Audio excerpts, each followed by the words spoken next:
እንዴት ናችሁ ውድ ቤተሰቦቻችን? ይህ ፉአድ ባህሩ የዩቲዩብ ቻናላችን ነው። ስለምትከታተሉን ከልብ አድርገን እናመሰግናለን። ዛሬም እንደተለመደው በከሰዓቱ ፕሮግራማችን የዝውውር ጉዳዮችን ልናነሳ እንደገና ተገናኘን። በዛሬ ፕሮግራማችን የዝውውር ጉዳዮችን እያነሳን ቆይታን እናደርጋለን። ውድ ቤተሰቦቻችን ሀሳብ አስተያየቶቻችሁን ኮሜንት ቦክስ ላይ ልታጋሩን ትችላላችሁ። ኮሜንት ቦክሳችን ክፍት ነው። ሀሳቦቻችሁን ጻፉልን። ስለ ክለቦቻችሁ ሊሆን ይችላል፣ እኛ እንድናቀርብላችሁ ስለምትፈልጉት ፕሮግራም ሊሆን ይችላል፣ ልጽፉልን ትችላላችሁ። ሀሳብ አስተያየቶቻችሁን አጋሩን። ኮሜንት ቦክሱ ለእናንተ ክፍት አድርገነዋል። በተለይ ስምና አድራሻችሁን እየጠቀሳችሁ ደግሞ ሀሳቦቻችሁን ብትጽፉልን መልሰን ወደ እናንተው ለማድረስ ይመቸናልና ስምና አድራሻችሁን እየጠቀሳችሁ ጻፉልን። የተለያዩ ርዕሰ ጉዳዮችን ዛሬ እናነሳለን። ዩናይትድን በተመለከተ፣ አርሰናልን በተመለከተ፣ ቼልሲን፣ ሊቨርፑልን፣ ሌሎችንም ትልልቅ ክለቦችን የተመለከቱ በተለይ በጥርና በክረምት ሊፈጽሟቸው ስላሰቧቸው የዝውውር ጉዳዮች ዛሬ ጠቅለል አድርገን ወደ እናንተ እናደርሳለን። ቆይታችሁን ከኛ ጋር እንድታደርጉ ነው በአክብሮት የምጋብዘው። ይህንን ፕሮግራም እንደተለመደው ወደ እናንተ ፉአድ ባህሩ እያደረስኩኝ ቆይታን አደርጋለሁ። ከመሸጋገሪያ በኋላ እንገናኛለን። አብራችሁኝ ቆዩ።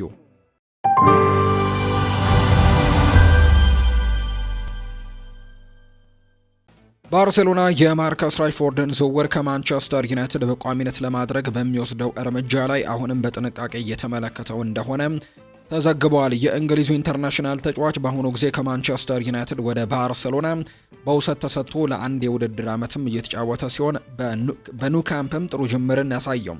ራሽፎርድ በኦልድ ትራፎርድ የነበረው ጊዜ ወደ ማብቂያው ሲቃረብ አስቸጋሪ ወቅትን ያሳለፈው። እናም በባርሴሎና ቆይቶ ደግሞ የስራ ህይወቱን በተሳካ ሁኔታ ወደ ትክክለኛው መንገድ እንዲመጣ ስለሚያስመስለው እዚያ ለመቆየት እንደሚፈልግ ነው በእርግጠኝነት መናገር የሚቻለው። ባርሴሎና ራሽፎርድን በቋሚነት ለማስፈረም የሚያደርገውን እንቅስቃሴ ለማፋጠንም ያለ ይመስላል። የክለቡ አመራሮች በኋላ እንግዲህ የመጨረሻ ውሳኔ ላይ ከመድረሳቸው በፊት ሁኔታውን በጥንቃቄ ለመገምገምም ዝግጁ ናቸው። ይህም በፌጂያስ ዘገባ የተገለጸ ሲሆን ማንቸስተር ዩናይትድ የ28 ዓመቱን ተጫዋች የወደፊት እጣ ፈንታ በተመለከተም እንዴት እያቀደ እንደሆነ ፍንጮች እየወጡ ነው የሚገኙት። ባርሴሎና ራሽፎርድን በቋሚነት በ35 ሚሊዮን ዩሮ የማስፈረም አማራጭ ሲኖረው ተጫዋቹ የካታላኑ ግዙፍ ክለብን በቋሚነት ባይቀላቀልና ሌላ ገዢ መፈለግ ቢኖርባቸው ዩናይትድ ለሱ የሚጠየቀውን ዋጋ 40 ሚሊዮን ዩሮ አካባቢ እንደሚሆን የተዘገበው። ለማንቸስተር ዩናይትድ ነገሮች በካምፕኑ ለራሽፎርድም ሙሉ በሙሉ ካልሰሩ ይህንን አማራጭ በአእምሮ ውስጥም እንደያዘው ጭምር ነው እየተነገረ የሚገኘውና ስለዚህም ደግሞ አንድ እቅድ ማውጣትም ምክንያታዊ ነው ተብሏል። እንደምንም ሆኖ ማርከስ ራሽፎርድን ማንቸስተር ዩናይትድን ለቆ መውጣቱ አይቀርም። በራሽፎርድና በባርሴሎና መካከል ምንም ነገር ቢፈጠር አንድ ነገር ግልጽ የሚመስለው ወደ ዩናይትድ እንደማይመለስ ነው። የማንቸስተር ዩናይትድ አሰልጣኝ ሩበን አሞሪም በዚህ ክረምት ሙሉ አዲስ የፊት መስመር ብሪያን ምቤሞን፣ ኩኛህንና ሴሽኮን ለማስፈረምም አዲስ የማጥቃት መስመርን እየገነቡ እንዳሉ ይታወቃልና በጣም ብዙ የውድድር ባለበት ሁኔታ ራሽፎርድ አሁን ላይ በቡድን ውስጥ ቦታ ማግኘት እንደሚችል ማሰብ ከባድ ነው የሚሆነውና ክለቡም ሆነ ተጫዋቹ የተለያየ አቅጣጫ ለመሄድም የመፈለግ እድላቸው ከፍተኛ ነው። ራሽፎርድ እስከዚህ ዓመት ድረስም ሙሉ የስራ ህይወቱን በዩናይትድ ያሳለፈ ሲሆን በማንቸስተር ነገሮች ለሱ ወደ ታች እንግዲህ ከሄዱ በኋላ አሁን አካባቢውን በመለወጡ እንግዲህ ደስታንም እያገኘ እንደሚገኝ ጭምር ነው መረጃዎቹ እየወጡ የሚገኙት። ቸልሲም የኖቲንግሃም ፎረስቱን አማካይ የሆነው አንደርሰንን ኤሊዮትን ለማስፈረም ከፍተኛ ፍላጎት እያሳየ እንደሆነ ዘገባዎች ያሉ፣ ነገር ግን መጀመሪያ ላይ ትልቅ ሽያጭ ሊያስፈልግ ይችላል ተብሎ ነው የሚታመነው። ይህ የእንግሊዝ ኢንተርናሽናል ተጫዋች በማንቸስተር ዩናይትድ እና በማንቸስተር ሲቲ የሚፈለግ ሲሆን አሁን ደግሞ ቼልሲ እሱን ሲከታተል እንደቆየም መረጃዎች ወጥተዋል። እዚህ እንግዲህ በዕለታዊ መረጃዎች ላይ እንደወጡት ከሆነ ለመጀመሪያ ጊዜ እንደተገለጸው ቼልሲ በዚህ የውድድር ዘመን ኤሊዮት አንደርሰንን በሰፊው ሲከታተል የቆየ ሲሆን እያዩትም መውደዳቸው የሚያስገርም አይደለም። ሆኖም ግን ኖቲንግሃም ፎረስት ኤሊዮት አንደርሰን እጅግ ከፍተኛ በሆነ ገንዘብ ካልሆነ በስተቀር እንደማይሸጥ ግልጽ አድርገዋል። ይህ ማለት ቼልሲ መጀመሪያ ላይ አንድ ተጫዋችን መሸጥ ሊያስፈልጋቸው ይችላል። ቸልሲ በአሁኑ ጊዜ ለኤሊዮት አንደርሰን በቡድናቸው ውስጥም ቦታ የሌላቸው ሊመስሉ ይችላሉ። ይህም ምናልባት ለኤንዞ ፈርናንዴዝ ወደ መሸጥም ሊያመላክታቸው ይችላል። ቢሆንም ግን ምንጮች እንደሚናገሩት በፈርናንዴዝ ዙሪያ ቀደም ሲል አንዳንድ ግምቶች ቢኖሩም ቸልሲ በአሁኑ ጊዜ ኤንዞ ፈርናንዴዝን ለመልቀቅ እየፈለገ መሆኑን የሚያሳይ ምንም አይነት ምልክት የለም። ኤሊዮት አንደርሰን በቅርቡ በቶማስ ቱሄል በፕሪሚየር ሊግ ካሉ ምርጥ አማካዮች አንዱ ተብሎ የተገለጸ ሲሆን ቁጥሮችም ይህንን ነው የሚያረጋግጡት። ኤሊዮት አንደርሰን በቼልሲ ከኤንዞ ፈርናንዴዝ የተሻለ ሊሆን እንደሚችል ክርክር ሊቀርብ ቢችልም እንደ ዩናይትድ ወደሚሰጠው ቁልፍ ሚና ግን ወደሚያገኝበት ቦታን ቢሄድ የተሻለ ይሆናል ተብሎ ይታሰባል። እሱ በአሁኑ ጊዜ ማንቸስተር ዩናይትዶች ከሱን እንግዲህ የበለጠ የሚፈልጉት ይመስላሉ። ነገር ግን ቼልሲም ቢሆን ሊመለከተው የሚገባው ኮከብ እንደሆነ ታምኗል። ኮቢ ማይኖ በዛ ቦታ ላይ ሌላው የቼልሲ ኢላማ ቢሆንም ምንጮች እንደሚጠቁሙት ግን የምዕራብ ለንደኑ ግዙፉ ክለብም በዚያ ክፍል ውስጥ ሌላ ፊርማ ላይ ትልቅ ኢንቨስትመንት ሊያደርግ ይችላል ተብሎም ነው የሚገመተው። የቀድሞ የሊቨርፑል አጥቂ የሆነው ሮቢ ፎለር ሊቨርፑሎች በዚህ ክረምት ሉዊስ ዲያዝን ለባየር ሚኒክ እንዲሄድ የወሰኑት ውሳኔ ብዙም ትኩረት ባለማግኘቱ መገረሙን ተናግሯል። ዲያዝ ከሊቨርፑል ቁልፍ ተጫዋች ነበር። የኮሎምቢያዊው ኢንተርናሽናል ባለፈው የውድድር ዘመን በ36 የፕሪሚየር ሊግ ጨዋታዎች ላይ 13 ጎሎችን በማበረከትም ክለቡ ዋንጫ እንዲያገኝ ረድቶታል። ዲያዝ በዚህ የውድድር ዘመን ዳግም ጥሩ አቋም ላይ ሲሆን እስካሁን ድረስም ለባየር ሚኒክ በሁሉም ውድድሮች 11 ጎሎችንና 4 ለግብ የሆኑ ኳሶችን አመቻችቶም አቀብሏል። ሊቨርፑል የውድድር ዘመኑን በአስቸጋሪ ሁኔታ መጀመሩ የአርኔ ስሎት ቡድን እንዲህ በአስቸጋሪ ሁኔታ ውስጥ የገባበትን ምክንያት ሁሉም ሰው እንዲያፈልግም አድርጎታል። እናም ፎለር የዲያዝ መውጣት አንዱ ጉልህ ምክንያት ሊሆን እንደሚችል ነው የሚያምነው። ፎለር ለሜትሮ በሰጠው አስተያየትም በጠቅላላው የዲያዝ ሁኔታ መገረሙንም አምኗል። ለምን እንደሄደም አላውቅም ሲልም ነው የተናገረው። ነገር ግን ሽያጩ በጣም ፈጣን ስለነበር መሄድ የፈለገ ይመስላል ሲልም ነው የተናገረው። ይህ ምናልባትም መሄድ እንደፈለገ ይነግርናል። ነገር ግን ለእኔ እሱ ባለፈው አመት ከሊቨርፑል ጎልተው ከወጡ ተጫዋቾች አንደኛው ነበር። ስለዚህ ሊቨርፑል ምን ያክል እሱን እንደፈለገው እንደናፈቀው ብዙም ትኩረት ባለማግኘቱም በእውነቱ በጣም ተገርሚያለሁ። ምክንያቱም ሊቨርፑልና በተለይም ያሳለፉትን አስቸጋሪ ጅምር ስትመለከቱ ቡድኖቹ ተጠቅመው ዝቅተኛ የመከላከል አቋም ሲያሳዩ መከላከልን ለመስበርም ተቸግረው ይሆናል። ሉዊስ ዲያዝ መከላከላቸውን መስበር ከሚችሉ ተጫዋቾች አንደኛው ነው። ስለዚህም በእውነት ናፍቋቸዋል ብዬ አስባለሁ። ዲያዝ እንግዲህ በዚህ ክረምትም ሊቨርፑልን ለቀው ከወጡ 4 ትልልቅ ስሞች አንደኛው ነው። ትሬንት አሌክዛንደር አርኖልድ፣ ሃርቪ ኤሊዮት፣ ዳርዊን ኑኔስም እንደሚገኙበት ይታወቃል።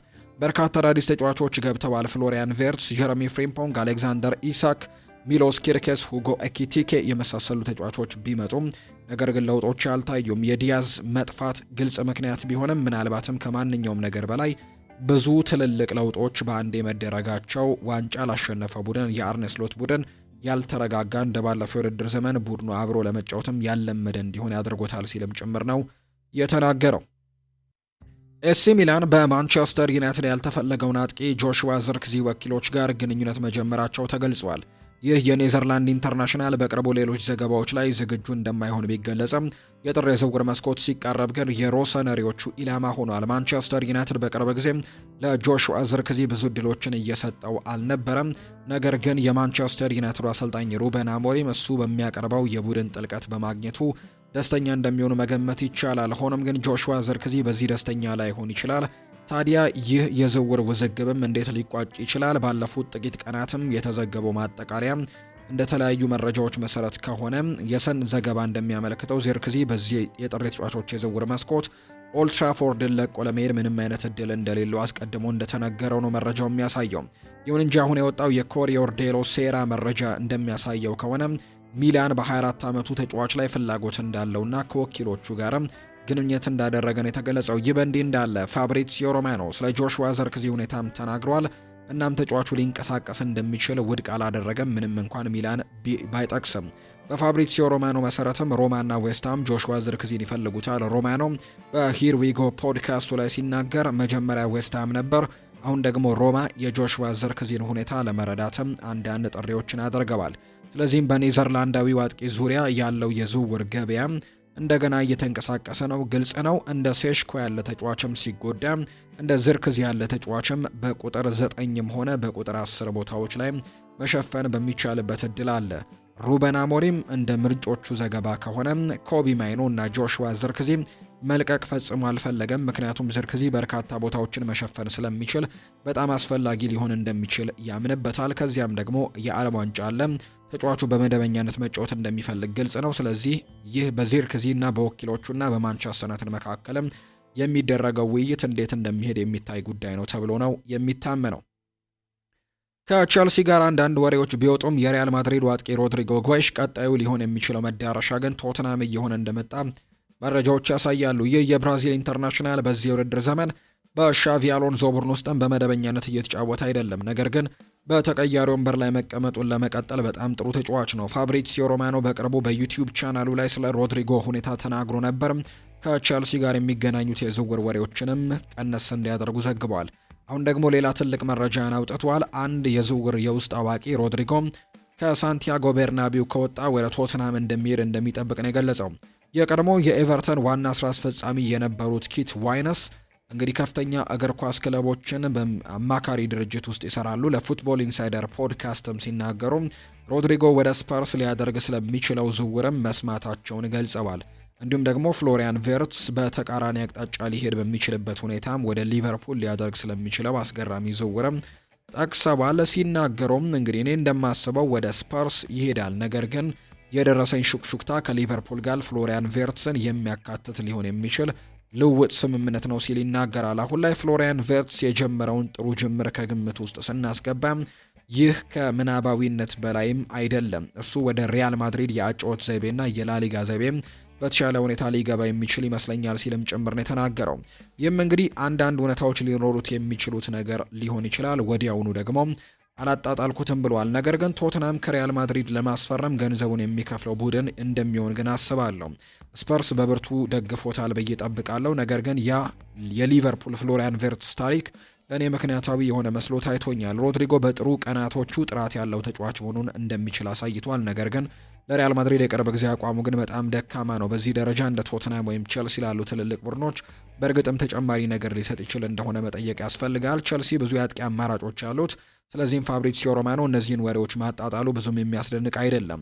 ቶትናም እንዲሁ ጥሩ አማራጮች ቢኖረውም ሮድሪጎ ወደ ቀድሞ አቋሙ መመለስ ከቻለ እሱን ለማስፈረም የበለጠ ሊጠቀም ይችላል። የብራዚሉ ኢንተርናሽናል በክንፍም ሆነ በአጥቂ መስመር ላይ መጫወት የሚችል ሲሆን እንደ ሪቻርልሰን፣ ዶሚኒክ ሶላንኬ እና ብሬነን ጆንሰን ካሉ ተጫዋቾችም የተሻለ ሊሆን እንደሚችል ነው ግምቶች በትልቁ እየወጡ የሚገኙት።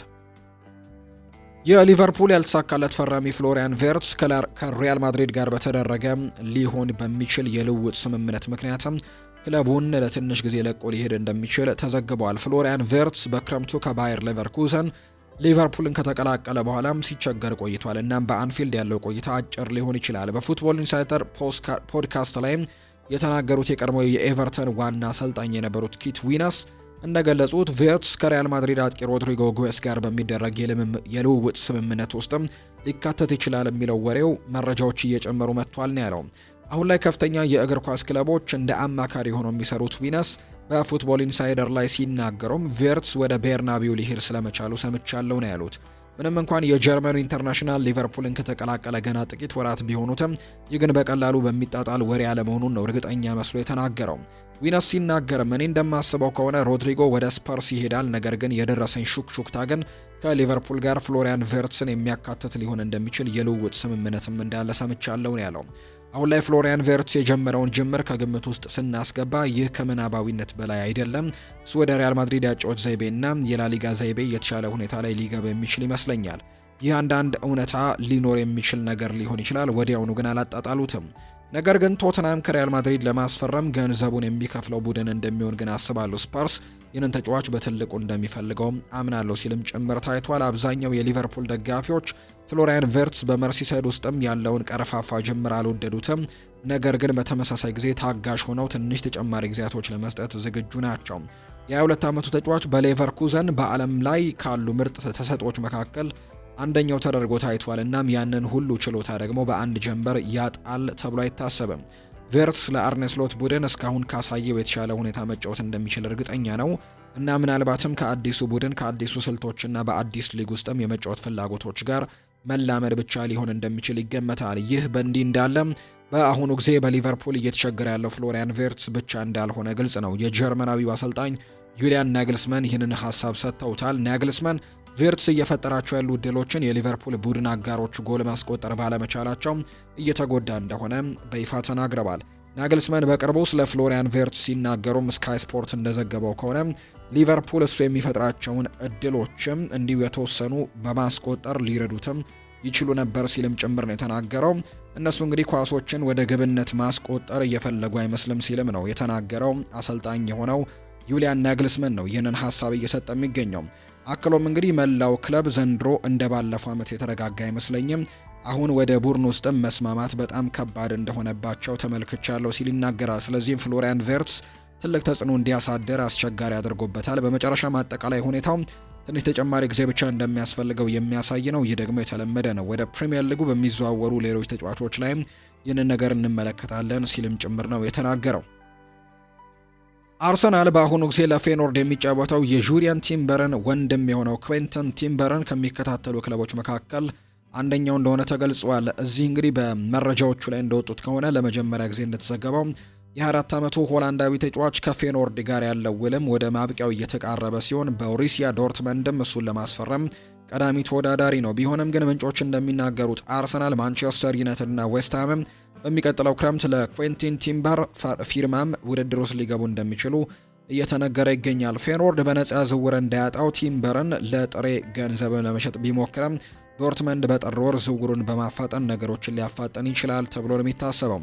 ይህ ምናልባትም በጣም የሚያስደንቅ ላይሆን ይችላል። ነገር ግን ኩዌንቲን ቲምበር ከመፈረሙ ጊዜ ጀምሮ በአርሰናል እንግዲህ ጁሪያን ቲምበር በጣም ጥሩ ጊዜያቶችን እያሳለፈ ነውና ወንድሙንም ለማምጣት አርሰናሎች ሙከራዎችን ያደርጋሉ። ጁሪያን ቲምበር በኤምሬትስ ስቴዲየም ትልቅ ስኬትን አስመዝግቧል። ስለዚህም አርሰናል ኩዊንተንም ለማምጣት መፈለጉ ጠቃሚ ሊሆን ይችላል። ዝውውሩ ግን የዶርትመንድ ፍላጎት የበለጠ ጠንካራ መሆኑ ነው። በሚኬል አርቴታ የአሁኑ ቡድን ውስጥም ለሱ ግልጽ የሆነ ፍላጎት አለመኖሩ ነው። ዴክላን ራይስ እና ማርቲን ዙቤሜንዲ በአርሰናል አማካይ ክፍል ውስጥም ግልጽ የመጀመሪያ ምርጫ ጥንዶች ሲሆኑ ክሪስቲያን ኖርጋርድም አስተማማኝ ምትክ እንደሆነ እየተነገረ ነው። ቲምበር በአርሰናል ብዙ ጊዜ ላይጫወት ይችላል። ስለዚህም መደበኛ የመጫወቻ ደቂቃዎችን ከፈለገም ወደ ዶርትሙንድ መሄዱ ለሱ የበለጠ ትርጉም ሊሰጥ ይችላል። አርሰናል በአማካይ ክፍል ውስጥ የበለጠ አስደሳች እቅዶች ሊኖሩት ይችላሉ። በፌጂያስ ዘገባ መሰረት አርሰናል በኖቲንግሃም ፎረስቱ ኮከብ ኤሊዮት አንደርሰን ላይ ከፍተኛ ፍላጎት እንዳለው በመናገር በአማካይ ክፍል ውስጥም የበለጠ አስደሳች እቅዶች ሊኖሩት ይችላሉ። የሰሜን ለንደኑ ግዙፍ ክለብም ቲምበርን እየተከታተለ ቢሆንም ከቲምበር በላይ ደግሞ ትልቅ ምኞቶችም አሉት። ኤሊዮት አንደርሰን ሌሎች በርካታ እንግዲህ አማራጮችም ጭምር ሊኖሩት እንደሚችሉ ይታመናል። ፈላጊዎቹ ብዙ ስለሆኑ ፌጂያስ ለማንቸስተር ዩናይትድ እና ቼልሲንም ስማቸውን ጠቅሷል። ስለዚህም እንደ ቲምበር ያለ ተጫዋች እንደ ርካሽ አማራጭ መታሰቡ ጠቃሚ ሊሆን ይችላል ተብሎ ነው የሚታመነው። ማንቸስተር ዩናይትድ የቡድን እቅዱን እያፋጠነ እንደሆነ ተዘግቧል። እናም የቡንደስሊጋ ድንቅ ተጫዋቾችን ካሪም አዲየሚን እና አንጄሎ ሲለርን የእቅዶቹ ቁልፍ አካል እንዲሆኑም አድርጓቸዋል። ማንቸስተር ዩናይትድ በሩበን አሞሪም ስራ አንዳንድ መሻሻሎችን ቢያሳይም ይህ ቡድን ግን ለማጠናከር የበለጠ ኢንቨስትመንት እንደሚያስፈልግ ግን ግልጽ ነው። በፌጂያስ ዘገባ መሰረት ይህ አሁን ማንቸስተር ዩናይትድ የቦሩሲያ ዶርትመንዱን ክንፍ አጥቂ አዲየሚን እና የስቱትጋርቱን አማካይ ስቲለርን ኢላማ አድርገውታል ነው የተባለው። የፌጂያስ ዘገባ እያንዳንዱ ተጫዋች የ60 ሚሊዮን እንግዲህ ዩሮ ሊያስወጣ እንደሚችል ይገልጻል። ስለዚህም እነዚህን ስምምነቶች ከተፈጸሙ ማንቸስተር ዩናይትድ 120 ሚሊዮን ዩሮ ኢንቨስትመንትም ሊያደርግ ይችላል። ብዙ ገንዘብ ባይሆንም ግን ማንቸስተር ዩናይትዶች በዚህ ክረምት አዲስ ግብ ጠባቂ ሴኔ ላሜንስን እና ሙሉ አዲስ የፊት መስመር አጥቂዎችን ኤምቤሞ ኩኛና ሴሽኮን ለማስፈረምም ከፍተኛ ወጪ ሲያደርጉ አይተናል። ይሁን እንጂ የአማካይ ክፍል አሁንም አሳሳቢ ነው። ስቲለር ለእድሜው ለገፋው ካሴሜሮና አስተማማኝ ላልሆነው ማኑኤል ኡጋርቴ ምትክ የሚሆን ተስማሚ ተጫዋች ይመስላል። ኮቢ ማይኖም በሩበን አሞሪም ዘንድ ብዙ እድል እያገኘ አይደለም።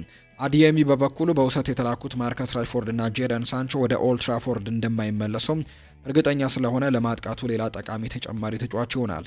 አዲየሚና ስቲለር በጨዋታ ውስጥም ትልቅ የወደፊት እድል ያላቸው ሁለት ከፍተኛ ተጫዋቾች ናቸውና በቅርቡ ትልልቅ ክለቦችን እንደሚቀላቀሉ የማይቀር ይመስላል። የቲም ቶክ ዘገባ አርሰናል በአዲየሚ ላይ ያለው ፍላጎትም እንዳለው እየገለጸ ሲሆን የ23 ዓመቱ ተጫዋችም በሆነ ወቅት ላይ ሌሎች እድሎች እንደሚኖሩት መገመቱ ቀላል ነው። ስቲለር በበኩሉ በቲም ቶክ ዘገባ መሰረት ከሊቨርፑል እና ከሌሎችም ክለቦች የፍላጎት ርዕስ ሆኖ ቆይቷል። ስለዚህም እነዚህን በአውሮፓ ዙሪያ ያሉ አብዛኞቹን ትልልቅ ቡድኖችም የሚያጠናክሩ ግልጽ የሆኑ ምርጥ ተጫዋቾች ናቸው። ዩናይትድ ዳግም እውነተኛ የዋንጫ ተፎካካሪ ለመሆን ከፈለገ ከትልልቅ ተቀናቃኞቹ ጋር በሚደረገው በዚህ ፉክክር ማሸነፍ ይኖርበታል ተብሎ ነው የሚታሰበው። የሊቨርፑሉ ተከላካይ የሆነው ኢብራሂማ ኮናቴ ስለ ወደፊት ህይወቱ እየጨመረ ስለመጣው ግምት በይፋ ተናግሯል። ይህም በአሁኑ የውል ማፍረሻ ምዕራፍ ላይ ሲደርስም ስለሚካሄደው ውል ድርድር ያልተለመደ ፍንጭን የሰጠው የ26 ዓመቱ ተጫዋች ኮንትራቱ በሰኔ ወር ሲያልቅ እንግዲህ ታቅዷል። እናም ደግሞ ከዋና ዋና የአውሮፓ ክለቦችም ፍላጎት እየጨመረ በመምጣቱ ቀጣይ እንቅስቃሴው በአንፊልድ በቅርብ ከሚታዩ ጉዳዮች አንደኛው ነው። ባለፈው ወር ውስጥም ከእንግሊዝ፣ ፈረንሳይና ጀርመን የወጡ ዘገባዎች ኮናቴ ኮንትራቱን ሲጨርስና አዲስ ደግሞ እንደ ነፃ ወኪል ወደ ውጭ ሀገርም ለመሄድ እያሰበው እንደሆነ ጠቁመው ነበር። ባየር ሚኒክና ሪያል ማድሪድ ስሙ ተያይዟል። ሊቨርፑል ደግሞ ፈረንሳዊውን በነፃ ማምጣትም ወይም ማጣት ለማስቀረትም ተስፋ ቆርጧል። ኮናቴ በዚህ ሳምንት ለመገናኛ ብዙሃን በሰጠው መግለጫ ለወደፊት ህይወቱ የሚናፈሰው ወሬም አብዛኛው ያለ ጊዜ መሆኑን፣ አንዳንድ ሁኔታዎች ሙሉ በሙሉ መሰረተ ቢስ መሆናቸውንም ግልጽ አድርጓል። ፋብሪዚዮ ሮማኖ እንደዘገበው ኮናቴ እንዲህ ሲል የተናገረው በቅርብ ጊዜ በጋዜጣ ብዙ ነገሮችን አይቻለሁ፣ ከየት እንደመጡ ግን አላውቅም። ተከላካዩም ድርድሮች በጣም እየተካሄዱ መሆናቸውንና ሁሌም ወገኖች ቶሎ ወደ ግልጽነት ለመድረስም እየሰሩ መሆኑን አጥብቆ ተናግሯል። ኢብራሂማ ኮናቴ ቀጥልና ወኪሎቼ ከሊቨርፑል ጋር ውይይት መቀጠላቸውን ቀጥለዋል። ውሳኔውን በቅርቡ ገልጻለሁ ብዬ ተስፋ አደርጋለሁ። ከክለቡ ጋር ቅርበት ያላቸው ምንጮች ሊቨርፑል ኢብራሂማ ኮናቴን በአርኔ ስሎት እቅድ ውስጥ እንደ ማዕከላዊ ሰው አድርጎም እንደሚቆጥረው ይጠቁማሉ። ቨርጂል ቫንዳይክ በአንፊልድ የሙያ ዘመኑ የመጨረሻ ደረጃ ላይ እየደረሰ በመሆኑ ሊቨርፑሎች ኮናቴን ለረጅም ጊዜ መከላከያቸው ሊመራ የሚችል ተጫዋች አድርገው ይመለከቱታል።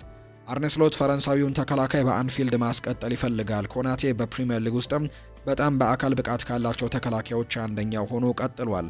ሊቨርፑል ፈረንሳዊ ውሉን ላለማደስም ከመረጠ ከፍተኛ የመከላከል ለውጥም ለማቀድ እንደሚገደድ ይጠበቃል የተባለው። ይህ በእንዲህ እንዳለ ኮናቴ ቀጣይ ውሎ በሊቨርፑል ወይም በሌላ ቦታ የሙያ ዘመኑ ወሳኝ ምዕራፍም ሊወስን እንደሚችል ነው የተገለጸው።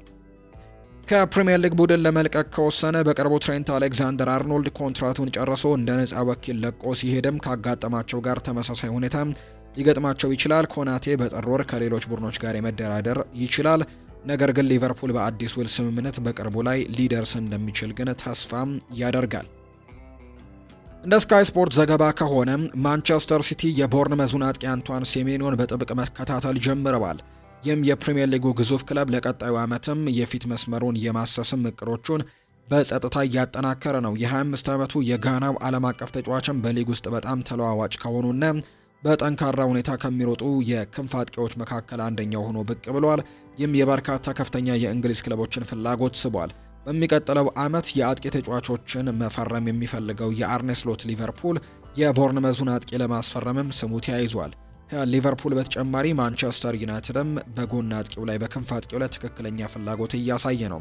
ሴሜኒዮ በፍጥነቱ እና ደግሞ ለኳስ ቅብብሎች ብቃቱ የሚታወቅ ሲሆን በዚህ የውድድር ዘመንም አጥቂው ለችሎታው ግቦችን ጨምሯል እና ውጤቱንም ማሳየት እንደሚችልም አሳይቷል።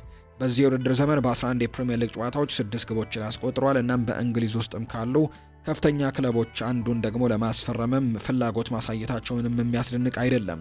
ከሁኔታው ጋር ቅርበት ያላቸው ምንጮች የማንቸስተር ሲቲን አድናቆት ለረጅም ጊዜም የቆየ መሆኑን ይጠቁማሉ። የሲቲ ምልመላ ቡድንም ሴሜኒዮን በሻምፒየንሺፕ ዘመኑ ጀምሮ ሲከታተለው ቆይቷል።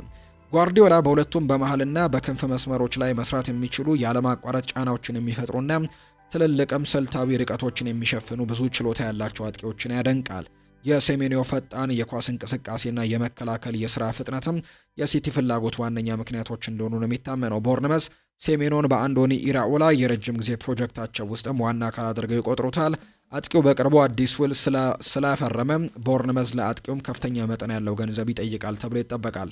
ሲቲ ለሴሜኒዮ እስከ 80 ሚሊዮን ፓውንድ እንዲከፍልም ሲጠየቅ እንግዲህ እንደነበር ነው የሚነገረው።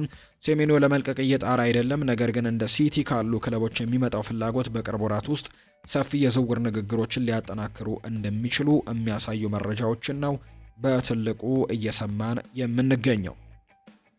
ይህ ፉአድ ባህሩ የዩቲዩብ ቻናላችን ነው። ውድ ቤተሰቦቻችን በዛሬው የከሰዓቱ ፕሮግራማችን የተለያዩ ስፖርታዊ ጉዳዮችን ከኛ ስታደምጡ ቆይታን አደረጋችሁ። በቀጣይ ፕሮግራሞቻችን ሌሎች የርዕሰ ጉዳዮችን ይዘን ደግሞ የምንገናኝበትን ፕሮግራማችንን ይዘን በድጋሚ የምንቀርብ ነው የሚሆነው። ፉአድ ባህሩ ፕሮግራሙን እየመራው ከእናንተ ጋር ቆይታን አድርጌያለሁ። የዛሬውን ፕሮግራም በቀጣይ ፕሮግራሞቻችንም ሌሎች ስፖርታዊ ጉዳዮችን አካተን በድጋሚ ተመልሰን እንገናኛለን። ለዛሬው ግን ስላደመጣችሁኝ ከኛ ጋር ስለነበራችሁና ስለተከታተላችሁኝ ከልብ አድርጌ አመሰግናችኋለሁ። መልካም ጊዜም መልካም ቀንም እንዲሆንላችሁ ነው በአክብሮት የምመኝላችሁ።